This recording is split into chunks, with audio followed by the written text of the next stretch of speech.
নমস্কার, আমি তন্ময় রায়, সিএফটি। আমার আগের ভিডিওটা আপনারা নিশ্চয়ই আগে দেখেছেন। আজকে আগের ভিডিওর কন্টিনিউশনটাই আজকে আমরা করব, যেখানে আমরা দেখব যে আজকে যদি আমাদের ফার্মারদের বা কৃষক ভাইদের যে ইনকামটা হচ্ছে গভর্নমেন্টের পলিসি অনুযায়ী এটা কিভাবে বাড়ানো যায়, বৈজ্ঞানিক পদ্ধতিতে কিভাবে বাড়ানোর চেষ্টা করছে, তার জন্য সরকারি কি কি পরিকল্পনা রয়েছে সেগুলোই আজকে আমরা দেখব কিভাবে। এর সঙ্গে সঙ্গে আমরা যে ট্রেনিংগুলো দেব, যেরকম মার্কেটিংয়ের ট্রেনিং এবং ইনামের ট্রেনিং। ইনাম বলতে হচ্ছে ন্যাশনাল এগ্রিকালচার মার্কেট, এবং আপনারা কিভাবে সাবসিডি পেতে পারেন গভর্নমেন্টের থেকে, যেটা ক্রেডিট লিঙ্ক সাবসিডি এবং ইকুইটি লিঙ্কড সাবসিডি এবং স্ফূর্তির সাবসিডি, এগুলো আপনারা কিভাবে পেতে পারেন। বা এর সঙ্গে আপনাকে আর যেটা করতে হবে সেটা হচ্ছে এফপিও তৈরি বা এফপিও গঠনের জন্য কি কি করতে হচ্ছে সেগুলো আমাদেরকে দেখতে হবে, এবং আমরা কিভাবে করব এফপিও গঠন, তার কি কি নিয়ম আছে আমরা দেখব। আমাদের প্রধানমন্ত্রী এই বিষয়ে কি বলতে চাইছেন, এবং দেখব যারা বিশেষজ্ঞ আছে, কৃষি দপ্তরের যারা বিশেষজ্ঞ আছেন, তারা কি বলতে চাইছেন এইভাবে। প্রথমে আমরা যেটা দেখব সেটা হচ্ছে ইনাম বলতে কি বোঝায়, ইনাম মানে কি, তার একটা ছোট ভিডিও আমরা দেখব। এবং আমরা চাই যে আপনারা আমার এই ভিডিওটা একদম প্রথম থেকে শেষ অবধি দেখুন, তাহলে পরে আপনি বুঝতে পারবেন। আমার ভিডিওটা যদি 1 মিনিট 2 মিনিট দেখে শেষ করে দেন, তাহলে কিন্তু আপনারা বুঝতে পারবেন না যে আপনারা অ্যাকচুয়ালি কিভাবে আপনার লাভবান হবেন। আমরা চেষ্টা করব এটাকে পার্ট বাই পার্ট দেখানোর জন্য। প্রথমে দেখব আমরা যে ইনাম কাকে বলা হয়, তারপরে দেখব যে প্রধানমন্ত্রী এই ইনাম সম্বন্ধে কি বোঝানোর চেষ্টা করেছেন, এবং ইনাম কতটা সার্থক হবে বা ইনাম কতটা গ্রহণযোগ্য হবে কৃষক ভাইদের কাছে, এবং তারপরে দেখব বিশেষজ্ঞরা কি বলছেন এই ইনাম সম্বন্ধে এবং এফপিও সম্বন্ধে। এটা কোনো ব্যক্তিগত চাষি একা এটাকে ঠিক করতে পারবে না, ইনামের মাধ্যমে গেলে পরে এটা করতে পারবে। আজকে আমি তাই সরাসরি একদম জমিতে চলে এসেছি। দূরে দেখতে পাচ্ছি যে কৃষক ভাইরা চাষ করছেন। দেখুন কি করুণ অবস্থা, এই কঠোর রোদের মধ্যে দিয়ে তারা চাষ করছেন। এবং এই জন্যই আমাদের উদ্দেশ্য যে কিভাবে এই কৃষকজীবীদের বা কৃষক ভাইদের তাদের আয় অন্তত 2 থেকে 4 বছরের মধ্যে আমরা দ্বিগুণ করতে পারি। আসুন দেখে নিই আমাদের প্রধানমন্ত্রী কি বলছেন এবং তারপরে বিশেষজ্ঞরা কি বলছেন।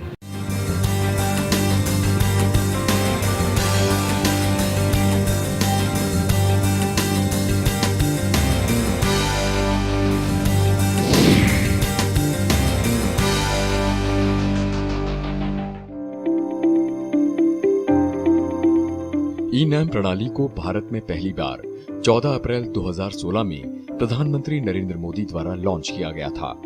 ये राष्ट्रीय कृषि बाजार के लिए ई ट्रेडिंग प्लेटफॉर्म है। आरंभिक कवरेज के तहत इसे 8 राज्यों, 21 मंडियों और 24 जिलों में लागू किया गया था। मूल रूप से ई नैम प्रणाली में 3 मुख्य हितधारक हैं: किसान, व्यापारी और खरीदार। उनके साथ प्रोसेसर और निर्यातक, जिनमें किसान प्राथमिक हितधारक है।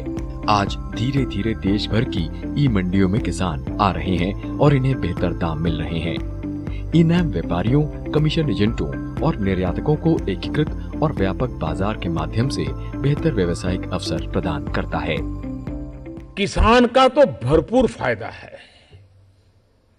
लेकिन ये ऐसी योजना नहीं है कि जो सिर्फ किसान का फायदा करती है।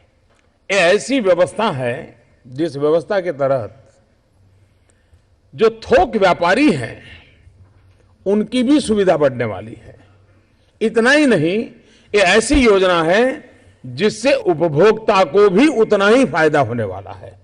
यानी ऐसी मार्केट व्यवस्था बहुत रेयर होती है कि जिसमें उपभोक्ता को भी फायदा हो, कंज्यूमर को भी फायदा हो, बिचौलिए जो बाजार व्यापार लेकर के बैठे हैं, माल लेते हैं और बेचते हैं, उनको भी फायदा हो और किसान को भी फायदा हो। ई नैम के व्यापक उद्देश्यों में मंडियों में पसरी कमियों को दूर करना, पारदर्शी बिक्री, लेन देन और उचित मूल्य की व्यवस्था करना, व्यापारियों, खरीदारों और कमीशन एजेंटों की लाइसेंसिंग आसान बनाना, कृषि उत्पादन प्रावधान की गुणवत्ता मानकों का सामंजस्य बिठाना, बाजार शुल्क को सिंगल विंडो करना, स्थानीय मिट्टी के परीक्षण के लिए प्रयोगशालाएं बनाना, सारी प्रणाली को राष्ट्रीय नेटवर्क से जोड़ना, भौतिक मंडियां बनाना जिन्हें हितधारकों द्वारा ऑनलाइन एक्सेस किया जा सके। ई नैम उत्पादकता पर जोर देने के साथ साथ मुनाफे पर भी जोर देता है। ये प्लेटफॉर्म कीमतों की सही जानकारी देता है, खरीदारों के बीच स्वस्थ प्रतिस्पर्धा पैदा करता है, किसानों की संवाद क्षमता बढ़ाता है।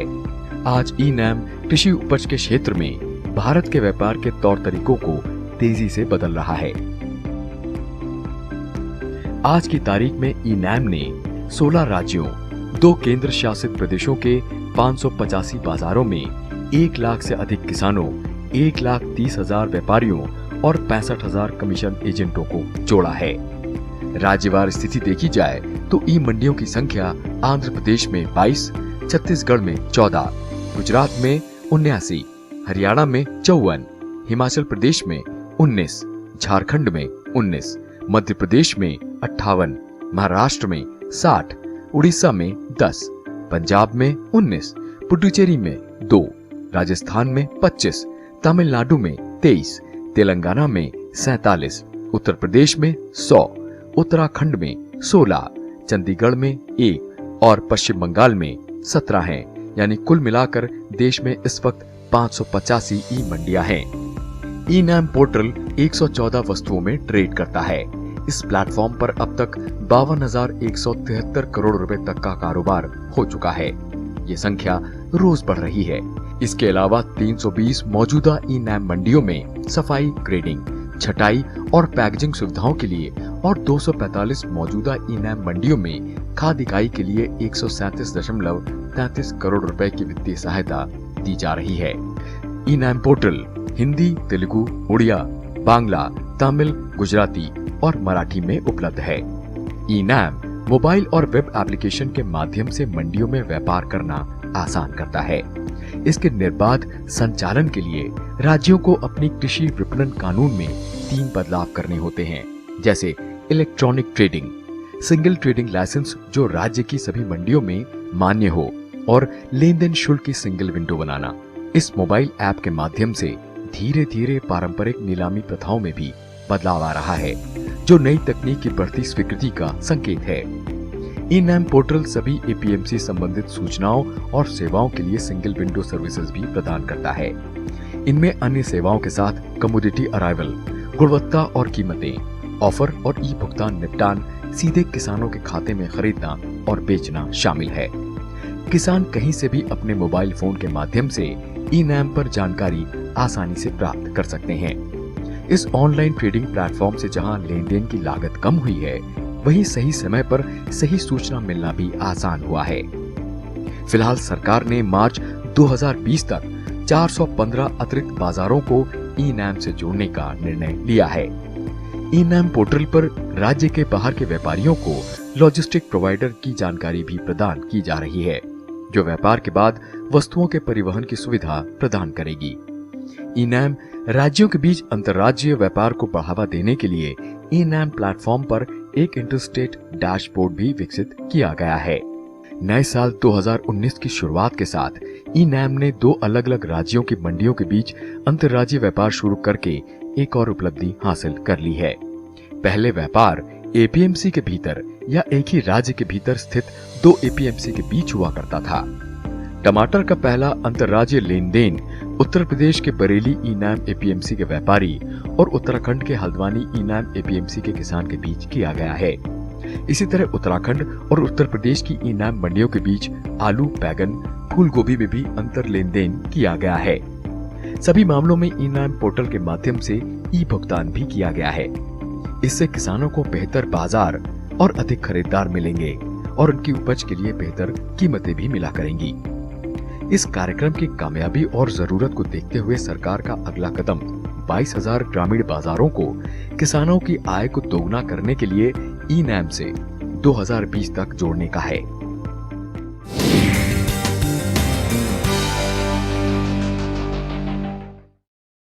हमारे देश में वर्षों से किसी न किसी कारण से कुछ नियम रहे। एक राज्य में जो कृषि उत्पादन होता था दूसरे राज्य में ले नहीं जा सकते थे, ये भी बंधन रहते थे। कभी कानूनी तौर पर रहते थे तो कभी गैर कानूनी तौर पर रहते थे, क्योंकि लगता था कि अगर ये चला गया तो राज्य की इकोनॉमी को क्या होगा, राज्य की आवश्यकताओं को क्या होगा। तो ये चलता रहता था और उसके कारण मैं नहीं मानता हूं कि कोई बहुत बड़ा गुनाह के रूप में मैं इसे देखता नहीं हूं।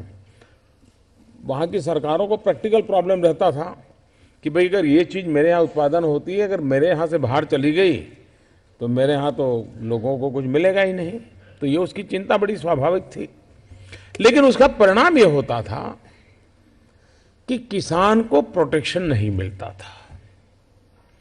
किसान के लिए मजबूरी हो जाती थी कि अपने 12, 15, 20, 25 किलोमीटर की रेंज में जो मार्केट है वो जो दाम तय करता था उसको उसी दाम पर बेचना पड़ता था और उसी से अपनी रोजी रोटी कमानी पड़ती थी।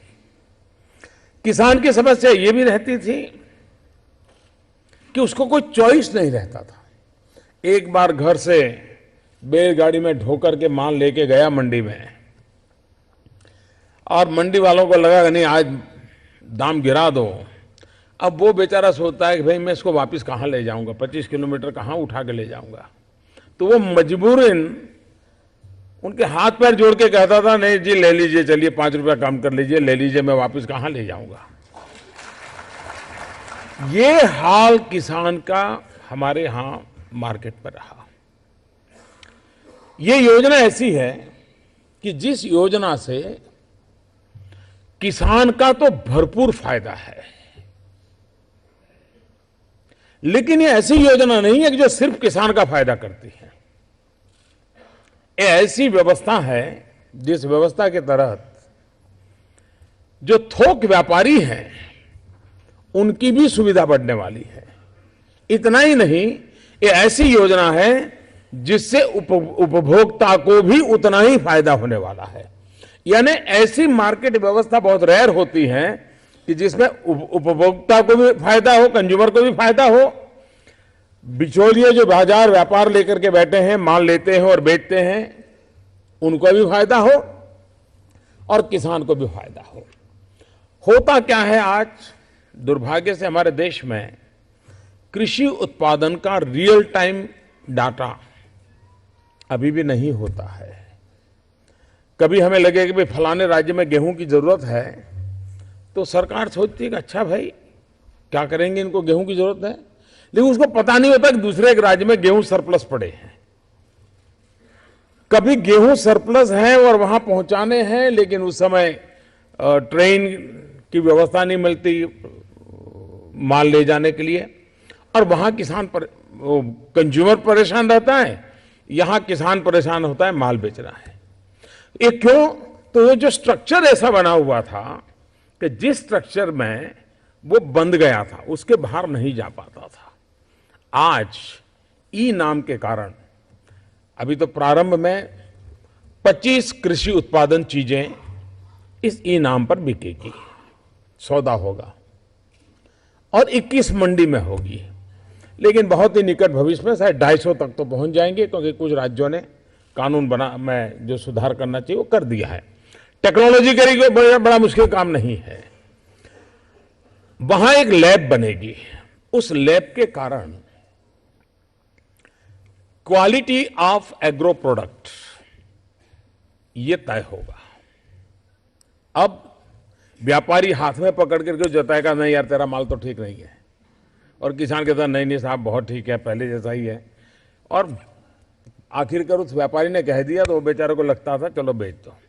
आज लेबोरेटरी कहेगी कि तुम्हारा जो प्रोडक्ट है ए ग्रेड का है, बी ग्रेड का है, सी ग्रेड का है।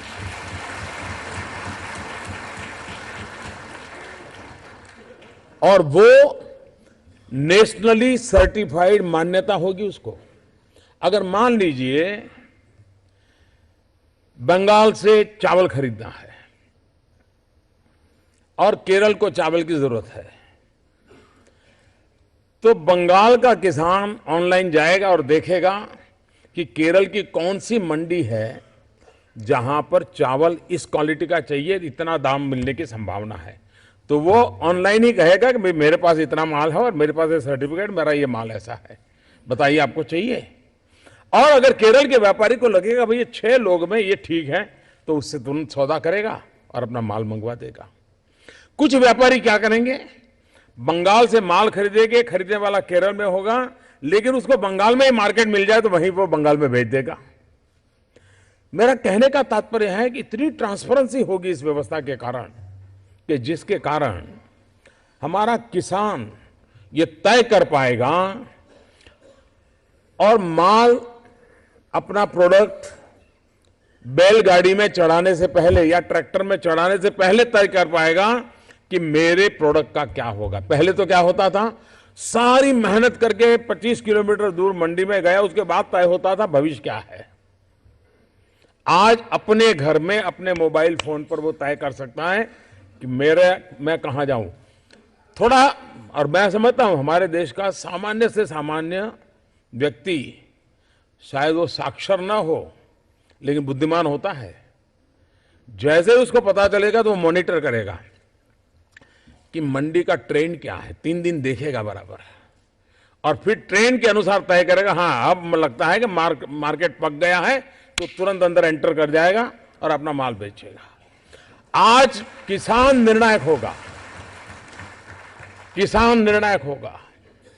जो मंडी में बैठे हुए व्यापारी हैं, उन व्यापारियों के लिए भी ये सुविधाजनक होगा, क्योंकि उसको लगता है कि मैं जहां से पहले खरीदता था तो वहां तो इस बार चावल पैदा ही नहीं हुई है, तो साल भर क्या करूंगा, मैं तो चावल का व्यापारी हूं। लेकिन अब उसको बैठे रहना नहीं पड़ेगा, वो हिंदुस्तान के किसी भी कोने से अपने आवश्यकता के अनुसार चावल का ऑर्डर दे करके दूसरे व्यापारी से वो ले सकता है, दूसरे किसान से भी ले सकता है, अपनी आवश्यकताओं की पूर्ति कर सकता है। कंज्यूमर भी देख सकता है कि किस मंडी में किस रूप से बाजार चल रहा है, और इसलिए अपने यहां लोकली को एक्सप्लोइट करने जाता है तो कहता है झूठ बोल रहे हो, मैंने देखा है ई नाम पर तुमने तो माल इतने में लिया है, तुम्हारा थोड़ा बहुत तो ले लो, मैं समझ सकता हूं, लेकिन इतना क्यों ले रहे हो। यानी उत्पादन का बैलेंस यूज, इसके लिए भी ई नाम पोर्टल एक बहुत बड़ी सुविधा बनने वाला है। और मैं मानता हूं किसान का जैसा स्वभाव है, एक बार उसको विश्वास पड़ गया तो वो उस भरोसे पर आगे बढ़ने चालू कर जाएगा। बहुत तेज गति से ई नाम पर लोग आएंगे, ट्रांसपेरेंसी आएगी। इस मार्केट में आने के कारण भारत सरकार भी बड़ी आसानी से, राज्य सरकारें भी मॉनिटर कर सकती हैं कि कहां पर क्या उत्पादन है, कितना ज्यादा मात्रा में है। इससे यह भी पता चलेगा ट्रांसपोर्टेशन सिस्टम कैसी होनी चाहिए, गोडाउन का उपयोग कैसे होना चाहिए, इस गोडाउन में माल शिफ्ट कर रहा है कि उस गोडाउन में, यानी हर चीज एक पोर्टल के माध्यम से हम वैज्ञानिक तरीके से कर सकते हैं। और इसलिए मैं मानता हूं कि कृषि जगत का एक बहुत बड़ा आर्थिक दृष्टि से आज की घटना एक टर्निंग पॉइंट है, एक मोड़ पर ले जा रही है हमें, जो पहले से हम कभी इंतजार कर रहे थे या हमारे सामने संभावनाएं नजर नहीं आ रही थी। एक सप्ताह के भीतर भीतर यह भी पता चलेगा कि जब इतनी बड़ी मात्रा में बाजार खुल जाता है तो कंपटीशन बहुत बढ़ जाती है। खरीदने वाला ज्यादा दाम देकर के अच्छी क्वालिटी खरीदने की कोशिश करेगा, बेचने वाला कम पैसों में किस जगह से माल मिलता है वो खोजेगा। तो दूर सुदूर भी जिसको मार्केट नहीं मिलता था उसके लिए मार्केट सामने से इनविटेशन भेजेगा कि भाई देखो तुम वहां बैठे हो सिलीगुड़ी में, लेकिन तुम्हारी चीज कोई लेता नहीं, मैं यहां अहमदाबाद में बैठा हूं, मैं लेने के लिए तैयार हूं। ये इतनी बड़ी संभावना हम कल्पना कर सकते हैं कि हमारे किसान को पहली बार ये तय करने का अवसर मिला है कि मेरे माल कैसे बिकेगा, कहां बिकेगा, कब बिकेगा, किस दाम से बिकेगा। ये फैसला अब हिंदुस्तान में किसान खुद करेगा कि आने वाले दिनों में किसानों का भविष्य उज्जवल बनाया जा सकता है। सोची समझी व्यवस्था के तहत बनाया जाता है। और अब जो ये मंडी के माध्यम से, ई नाम से माध्यम से जो प्रयास किया है, इस ई नाम के द्वारा मैं विश्वास से कहता हूं कि अब मेरा किसान तय करेगा कि उसका माल कहां बिकेगा, कब बिकेगा, कितने दाम से बिकेगा। इसका फैसला मेरा किसान करेगा और कंज्यूमर को कभी कोई बोझ नहीं होगा, ये मेरा भरोसा है। कंज्यूमर को कभी कोई भरोसा नहीं होगा, ये मेरा मुसीबत नहीं होगी, मेरा पूरा भरोसा है। मैं देश के किसानों को आज 14 अप्रैल बाबा साहब अम्बेडकर की जन्म जयंती पर जिनका एम्पावरमेंट ऑफ पुअर पीपल वाला हमेशा रहा था, मेरा किसान एम्पावर हो, इसलिए एक महत्वपूर्ण प्रोजेक्ट का आज प्रारंभ हो रहा है। আপনারা দেখলেন প্রধানমন্ত্রী কতটা চিন্তিত এবং প্রধানমন্ত্রী সব বিস্তারে পুঙ্খানুপুঙ্খভাবে বুঝিয়েছেন আপনাদেরকে যে কিভাবে এই ইনামটি কৃষি ভাইদের জন্য একদম উপযোগী। যদিও ভিডিওটি হিন্দিতে বলেছেন প্রধানমন্ত্রী, কিন্তু আপনারা যারা বুঝতে পেরেছেন আশা করি আপনারা প্রধানমন্ত্রীর মতাদর্শে আপনারা চলার চেষ্টা করবেন। চললে পরেই আপনারা কিন্তু লাভবান হবেন। এছাড়া ইনাম কতটা সুন্দর, আপনারা ঘরে বসে মোবাইল অ্যাপের মাধ্যমে আপনারা এটাকে কিন্তু সারা ভারতবর্ষ ব্যাপী আপনার পণ্য একদম ঘরে বসে বিক্রি করতে পারবেন। এবং আপনারা যদি চান যে মার্কেটে নিয়ে গিয়ে বা কৃষি মান্ডিতে বা কৃষক বাজারে নিয়ে গিয়ে আপনারা বিক্রি করবেন, সেখানেও আপনারা বিক্রি করতে পারবেন। আচ্ছা, এবার পরবর্তী অধ্যায়ে আমরা দেখব যে ভারতবর্ষের যারা কৃষি বিজ্ঞানী বা কৃষি বৈজ্ঞানিক বা যারা মানে এরা এই কৃষি দপ্তরের উপরে যারা স্পেশালিস্ট বা স্পেশাল কনসালটেন্ট রয়েছেন তাদের কি বক্তব্য দেখে নিই, তারপরে আমরা আবার এটা নিয়ে আলোচনা করব। नमस्कार, स्वागत है आप सबका हमारे खास कार्यक्रम देश देशांतर में। मैं हूं कवीन सचान। देश में किसानों को उनकी उपज का पर्याप्त मूल्य दिलाने के लिए जरूरी है कि हर राज्य जितनी जल्दी हो सके इनाम को लागू करे। केंद्रीय वित्त मंत्री निर्मला सीतारमण के मुताबिक राज्य जितनी जल्दी हो कृषि उत्पाद बाजार समिति यानी APMC को खत्म कर इसकी जगह इलेक्ट्रॉनिक राष्ट्रीय कृषि बाजार यानी इनाम को बढ़ावा दें। इनाम एक Akhil Bharatiya electronic trading portal है और ये मौजूदा APMC मंडियों को आपस में जोड़कर कृषि कमोडिटी का एक एकीकृत राष्ट्रीय बाजार बनाता है। अभी देश में 8 राज्यों उत्तर प्रदेश, उत्तराखंड, आंध्र प्रदेश, तेलंगाना, राजस्थान, गुजरात, महाराष्ट्र और मध्य प्रदेश में यह है और इसके तहत 21 मंडियों ने काम करना शुरू किया है।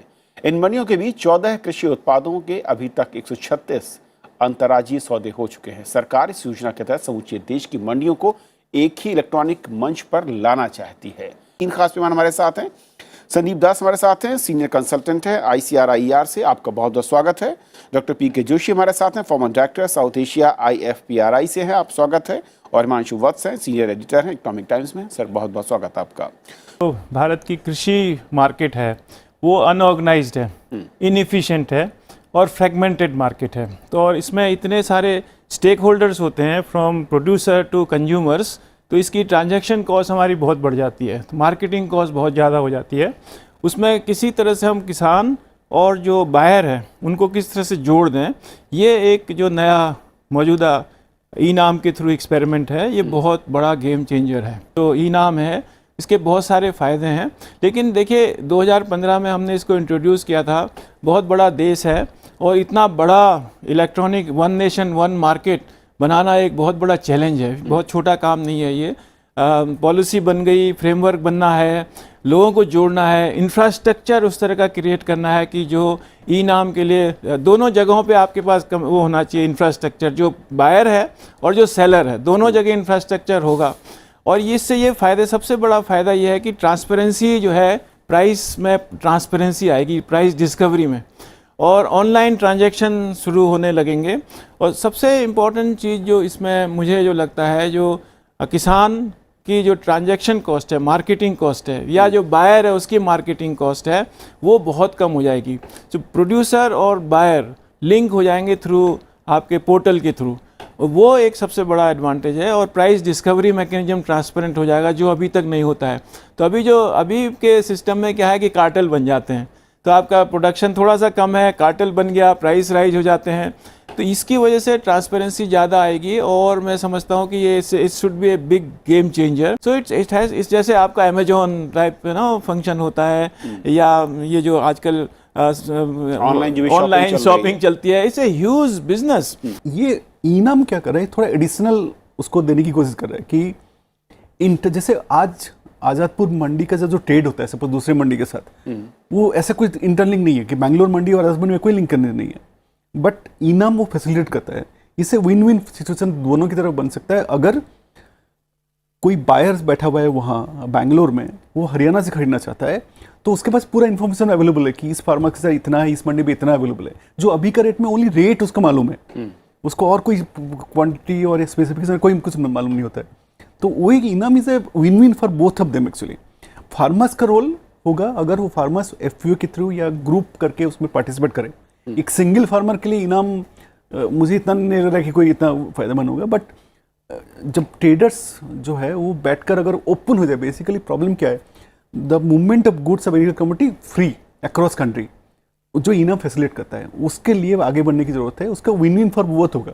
ओके, क्योंकि इसमें ऐसा है जो सक्सेस के चांसेस हैं, अगर हम बैक एंड में जो फार्मर प्रोड्यूसर्स ऑर्गेनाइजेशंस हैं उनको हम स्ट्रेंथन करें तो काफ़ी सक्सेस हमें मिल सकती है। अभी हमारे फाइनेंस मिनिस्टर ने ये भी कहा था कि हम 10,000 फार्मर प्रोड्यूसर ऑर्गेनाइजेशन बनाना चाहते हैं देश में। ये बहुत अच्छा कदम है। अगर बैक एंड में हमारे पास फार्मर प्रोड्यूसर ऑर्गेनाइजेशन बड़ी स्ट्रांग हो जाती हैं तो उससे कई फ़ायदे होते हैं। एक तो उनका जो ट्रांजैक्शन कॉस्ट है वो कम हो जाता है और सारे लोग मिलके करते हैं तो इकोनॉमी ऑफ स्केल का फ़ायदा उठा सकते हैं और उनकी बार्गेनिंग पावर बढ़ जाती है। और अगर वो जब मिल के काम करते हैं तो they can hire someone who can do business on their behalf. वो ट्रांजैक्शन कंप्यूटर के थ्रू वो कर सकता है।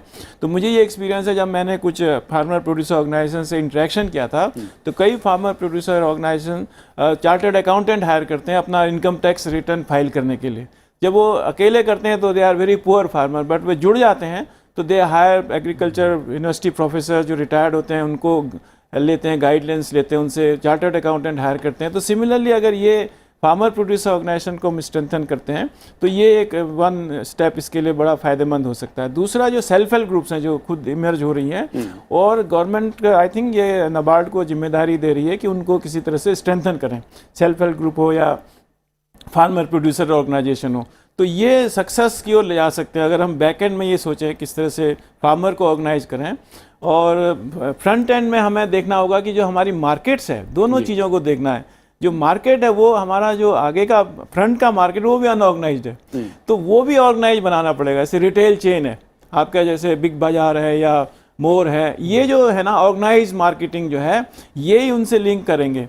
इंडिविजुअल फार्मर इंडिविजुअल ट्रेडर का जो बिजनेस होगा वो बहुत कम हो सकता है। तो आपको दोनों साइड से ऑर्गेनाइज करना पड़ेगा। बैक एंड में आप फार्मर प्रोड्यूसर ऑर्गेनाइजेशन को स्ट्रेंथन करें और फ्रंट एंड में ऐसे इनेबलिंग एनवायरनमेंट बनाएं कि ऑर्गेनाइज रिटेल मार्केट उभर के आए। तो वो दोनों अगर आप करेंगे तो सक्सेस के चांसेस काफी बढ़ जाते हैं। আপনারা দেখলেন যে তাদের কি মতামত, সবাই কিন্তু একটাই কথা বলছে যে ইনামের মাধ্যমে আপনাদেরকে যেতে হবে। ইনামের মাধ্যমে না গেলে এটা কিন্তু কোনো সাইন্টিফিক প্রসেস হবে না এবং ইনামে তারাই যাবেন যারা মানসিকভাবে প্রস্তুত, যে সংঘবদ্ধভাবে যাবেন। একা ব্যক্তিগতভাবে গেলে হয়তো এটা ইনামের উদ্দেশ্যটা সফল হবে না। আপনারা একটা এফপিও গঠন করুন, এফপিও গঠন করে তারপরে আপনারা ইনামের নথিভুক্ত করুন, করে আপনারা আপনাদের মন মতো যে কোনো কৃষি পণ্য আপনারা চান, সেটা হতে পারে রজনীগন্ধা ফুল, হতে পারে ধান, হতে পারে আপনার কলা, হতে পারে আপনার বেগুন, হতে পারে টমেটো, যা আপনি চাইছেন সেটা হতে পারে পেঁয়াজ, যেটা আপনি চাইবেন সেটাই আপনি বিক্রি করতে পারবেন। আশা করি বন্ধুরা আপনারা ইনাম এর মাধ্যমে সরাসরি পণ্য কেনাবেচা করবেন এবং সাথে এফপিও গঠন করবেন। এফপিও গঠন করার জন্য নিচে দেওয়া নাম্বারে সরাসরি আমাদের সঙ্গে যোগাযোগ করুন এবং তার জন্য কি কি কাগজপত্র দরকার আমাদের ডেসক্রিপশনে দেওয়া আছে। তাছাড়াও আপনি আমাদেরকে সরাসরি কল করে জেনে নিতে পারবেন যে কি কি দরকার, কত খরচ আছে এবং কতদিন সময় লাগতে পারে এগুলো করার জন্য। ইনামের রেজিস্ট্রেশন আমরা করিয়ে দেবো, এফপিও রেজিস্ট্রেশন করিয়ে দেবো। এরপরে আপনারা কীভাবে গভর্নমেন্টের থেকে সাহায্য পেতে পারেন এবং এর সঙ্গে যেটা থাকছে একটা হচ্ছে মার্কেটিংয়ের ট্রেনিং, যেটা কিনা আজকে খুবই প্রয়োজন, যে আপনারা ঘরে বসে কীভাবে মার্কেটিংটা করতে পারবেন ডিজিটাল ওয়ার্ল্ডে বা ডিজিটাল ইন্ডিয়াতে, এই বিজ্ঞাপন দিতে পারবেন, কিভাবে মার্কেটিং করতে পারবেন, কিভাবে।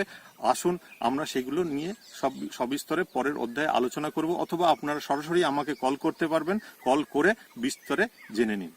অনেক ধন্যবাদ, নমস্কার।